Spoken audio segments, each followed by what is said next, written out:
Hai semuanya, perkenalkan nama saya Muhammad Torik Lubis dengan NIM C24012210079. Jadi pada kesempatan kali ini saya akan menjelaskan sedikit mengenai materi dari biologi perikanan, yaitu analisis makanan ikan. Makanan itu penting dalam pertumbuhan ikan karena makanan berfungsi dalam pertumbuhan sel organisme. Makanan itu adalah organisme, bahan, maupun zat-zat yang dimanfaatkan ikan untuk menunjang kehidupan dan perkembangan dari organ tubuhnya. Makanan ikan dibagi menjadi 3 tipe, yaitu maksud saya ikan dibagi menjadi 3 kelompok berdasarkan jenis makanannya, yaitu ada ikan yang memakan tumbuhan atau herbivora, karnivora, dan juga omnivora. Nah, di sini juga kita mempelajari tentang kebiasaan makan ikan atau feeding habit, yaitu adalah tingkah laku dari ikan atau pola makan ikan saat mengambil dan saat ikan tersebut mencari makanan. Nah, untuk mengetahui hal tersebut, lalu kami melakukan praktikum yang bertujuan untuk mengetahui jenis-jenis dari organisme yang menjadi makanan dari ikan tersebut, ya, dan juga mengetahui waktu-waktu aktif dari makan ikan dengan melihat dari proporsi dan juga kecenderungan makanan yang sudah dari ikan tersebut makan. Untuk melakukan kegiatan praktikum tersebut, kami menyiapkan beberapa alat dan bahan yang digunakan, yaitu yang pertama itu ada mikroskop yang fungsinya untuk melihat dari isi makanan tersebut dan melihat organisme apa saja yang ada dalam sisa-sisa makanan tersebut.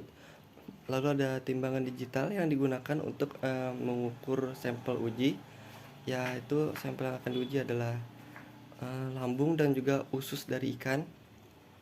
Lalu kain lap atau tisu yang kami gunakan untuk pertama untuk mengelap meja praktikum dan juga untuk mengeringkan sampel sebelum diuji. Lalu ada kamera digital yaitu handphone yang digunakan untuk mendokumentasikan hasil dan juga kegiatan dari praktikum tersebut. Lalu ada cawan Petri sebagai wadah atau tempat untuk organ yang akan diamati. Lalu ada kertas label atau selatip kertas yang kami gunakan untuk sebagai penanda dari sampel yang akan kita uji agar tidak tertukar dan juga mudah dikenali. Lalu ada trash bag. Trash bag kami gunakan sebagai tempat sampah atau juga bisa kami gunakan sebagai alas untuk menutupi meja praktikum agar tidak kotor dan tidak berantakan. Lalu ada alat bedah. Alat bedah yang pasti kami gunakan untuk membedah dari lambung ikan untuk mengeluarkan isinya, yaitu yang pasti digunakan adalah gunting dan juga sudip untuk mengeluarkan isinya.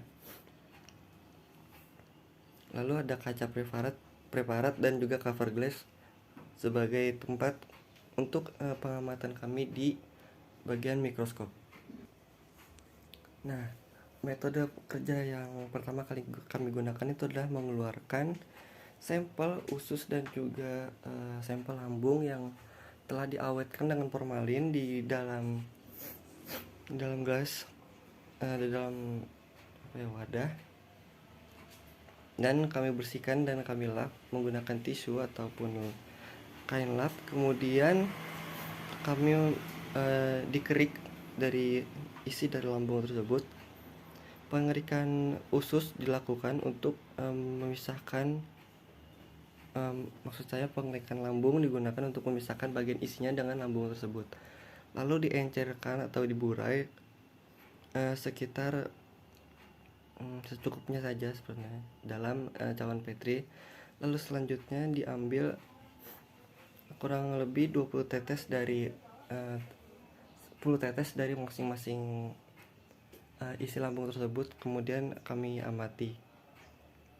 Setelah kami amati, Setelah diamati, kami mengidentifikasi jenis dan juga menyatat dari jumlah seluruh organisme yang ada dari setiap lapang pandang dengan menggunakan buku identifikasi. Mungkin sekian dari yang bisa saya sampaikan. Kurang lebihnya mohon maaf. Bye.